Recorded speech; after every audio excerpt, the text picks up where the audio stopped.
Yeah, the move. Whatever hand you hit, you move to that side. Left hook, pound.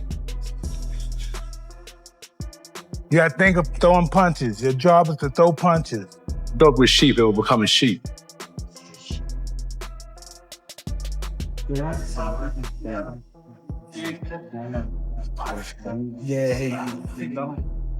Anthony Joshua is reportedly training directly under the influence of Mike Tyson as he prepares for his upcoming showdown with Jake Paul.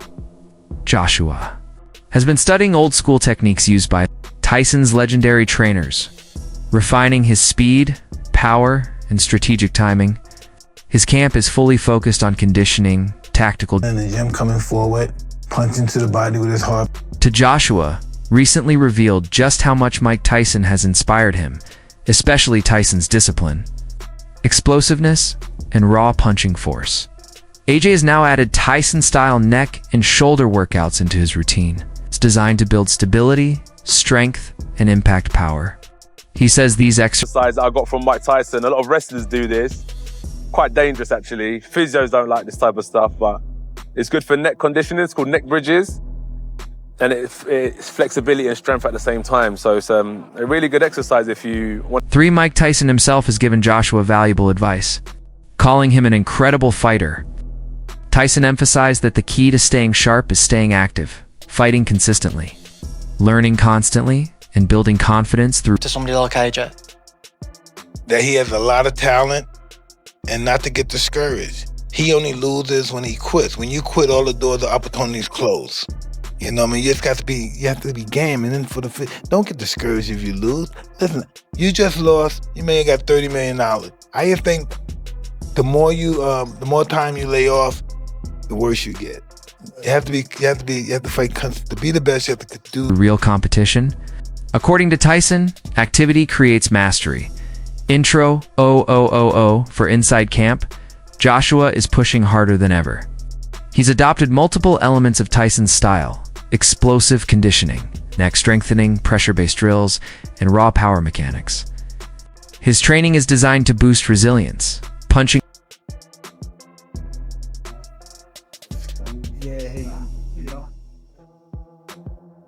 Oh, my physio is looking at me like, what the fuck? I can see you looking at me like, fuck, please don't fuck me. Hey, if it goes, at least you're here anyway.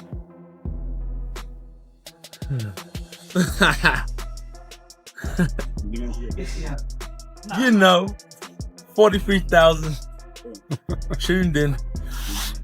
Oh, mate. I know I started this shit. Yeah. Mate, just trying to set up the physio table with the flats on it. Anything. Get back up. Yeah. I'm easy, but. Eat.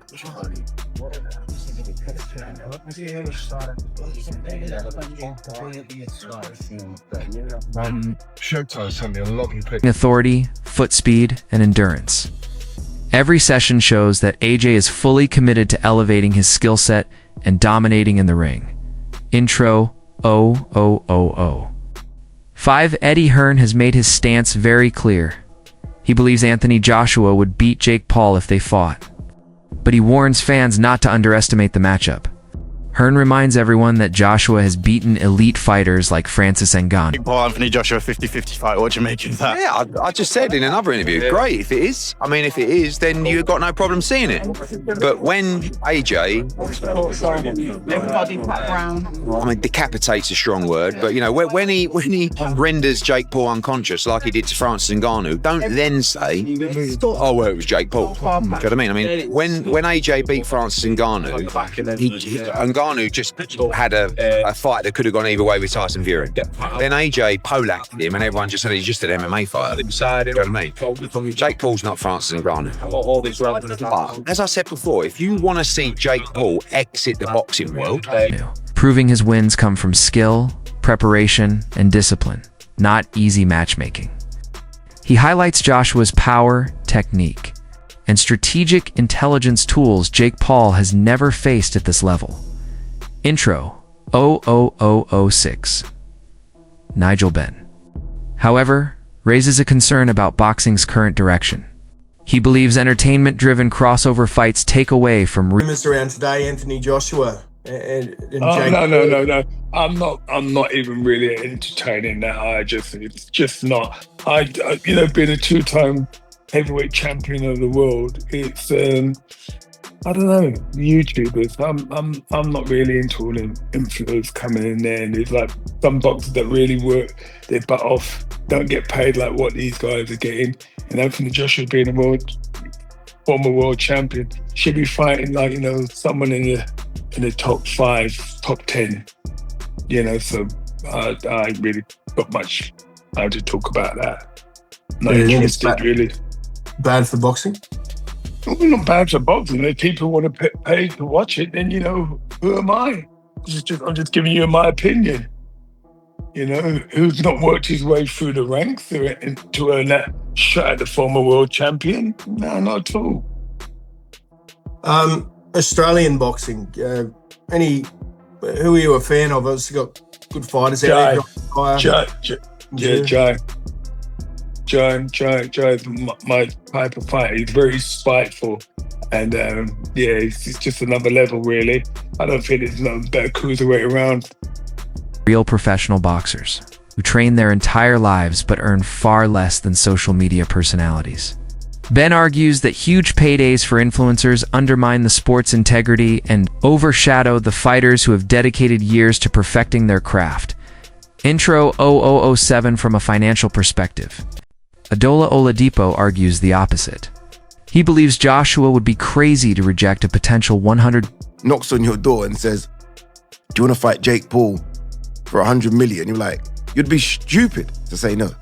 No, I don't want that 100 million for what would be and will be and should be easy work for AJ. Like, well, why are you going to turn down 100 million? AJ should and could knock out Jake Paul in a round. Like, if Jake Paul was over here fighting under our British Boxing Board of Control, I don't think it would be a Southern Area cruiserweight champion. AJ is a former unified heavyweight champion of the world that I still believe is a top 10 heavyweight in the world. AJ should be able to destroy him. AJ is going to be 60 pounds or so bigger than him. AJ hits like a truck. AJ is a better boxer. Like, this is a $1 million payday. For a fighter of Joshua's experience, he says Jake Paul represents low risk and extremely high reward. Opportunities like this are rare, even for world champions, making the fight a smart business decision despite the skill gap. Intro 0008 meanwhile. Many boxing fans strongly oppose the idea of Joshua fighting Jake Paul. They argue it disrespects the sport by matching a former heavyweight champion against a YouTuber with... Anthony Joshua gets in the ring with YouTuber Jake Paul, and that's what he is, YouTuber Jake Paul. Would you watch it? Simon, before we take some calls, with this seemingly in the pipeline, can we safely say goodbye to Anthony Joshua versus Tyson Fury? Well, I think it's done anyway, judging by the mood music that seems to be coming out from various camps. If you listen to Tyson Fury, he seems to be, despite the fact we've danced this dance before and walked this walk before, he seems to be talking in a very different way. There's no hyperbole. I'm done. This is a younger man's game. I've done my bit. I'm at peace with where I am in life. I don't need boxing anymore. But not in the flash for cash way that Tyson often does it. In a more earnest way is my understanding of his sort of thought processes. So with that in mind, it almost feels that that's off the table anyway. Who knows? The draw of the enormous amounts of money that this one fight can generate. This is the one fight that can really get everybody paid. I mean, the two protagonists. Whatever Usyk takes, tragically for him, he wouldn't even get anywhere near as much money as potentially being offered for the Fury-Joshua fight. What would earn AJ more of a pay packet? Fighting Fury or fighting Jake Paul? Well, I would think tragically fighting Jake Paul. What is that? Because the revenues, because it's a Gen Z TikTok generation that wants to watch sport in a certain way. And that's nothing critical of them. It's just the way that it is. And that's the circumstances of social media and the platforms that people like Jake Paul are able to cross over. It's not a case of people in the mainstream should be dinosaurs. The digital world and those opportunities and those platforms are marvelous places. And you know, you heard me talking about Mark Goldbridge the other day and the commercial deal that he did with the Bundesliga. And we can be sniffy about their level of content, or we can accept that there's a place for everybody. It's interesting that still the digital world limited pro experience. Fans fear this move could delay or completely derail a more meaningful matchup with Tyson Fury.